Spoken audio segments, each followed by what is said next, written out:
Good morning mga kasimpogi! Ako si Bugoy. For today's video ay magluluto ako ng adobo, karning baboy, pikit mata na kahit masyadong mahal ang presyo nito. Pero bago yan, ako naman muna ay inyong samahan. Dini sa aming taniman, magdidilig laang ako malapit sa aming manukan. Ari ay tanim ng inay at tatay, mga gulay tulad ng kalabasa, okra, sitaw at kaunting pechay. Hindi ari tulad ng mga kawayan na pag binugsok mo pwede nang iwanan. Dahil ari kailangan diligan, pasawaan, hindi pwedeng pabayaan. Sa tindi ng init ng panahon, malalantala ang dini ang mga dahon. Mga gulay naman na sitaw ang nasa banda roon. Hindi abot ang aming hose, kaya itututo ko na laang ng medyo paahon para ang bagsak ng tubig ay digay parang umaambon. Oops, napakagaling! Pati aring aming harapan ay didiligin ko na rin. Matindi na ang init, masakit sa balat, malakas ari makapangit. Ito na may tapos na, kaya ako'y uuwi na dahil ako'y magluluto pa. Sabi ng asawa ko'y matagal na raw kaming hindi nakakatikim ng karning baboy mula pa nung nagkasakit at namatay ang aming mga alaga. Kaya ngayon ay ari naman ang request niya dahil medyo nasasawa sa palaging gulay at isda. Nakakagulat ang presyo, 350 ang kilo ng mga garning lahukan, taba at laman. Kaya ako'y bumili na laang ng halagang 300. Kaya kung ikay mamamalengke ng pang maghapon, ang dala mo 1,000,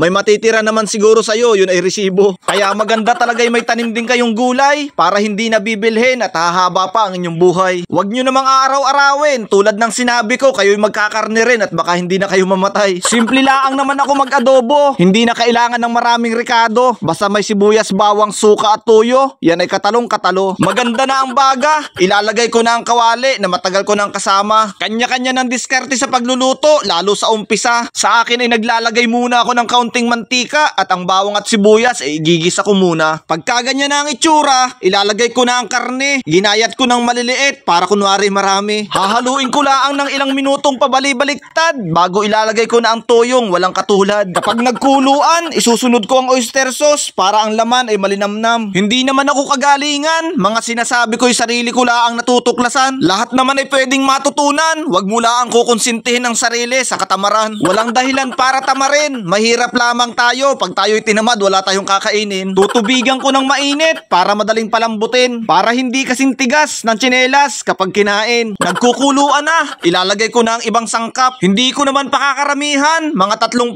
piraso lamang ng magic sarap. Lalagyan ko na rin ng paminta, mas marami, mas maaroma. Aroma sa panlasa, hindi yung aroma na malapit sa tabing dagat na nakakatinik sa paa. Kaunting asukal, laging sinasabi ng iba pambalanse ng lasa, ay totoo naman talaga, lalo't pag napaalat ang timpla. Lalagyan ko na laang ng kaunting suka at aray kompleto na. Hihintayin ko na laang maiga-iga. Kaunti pang nakalimutan, siling pang papugi dahil wala namang anghang.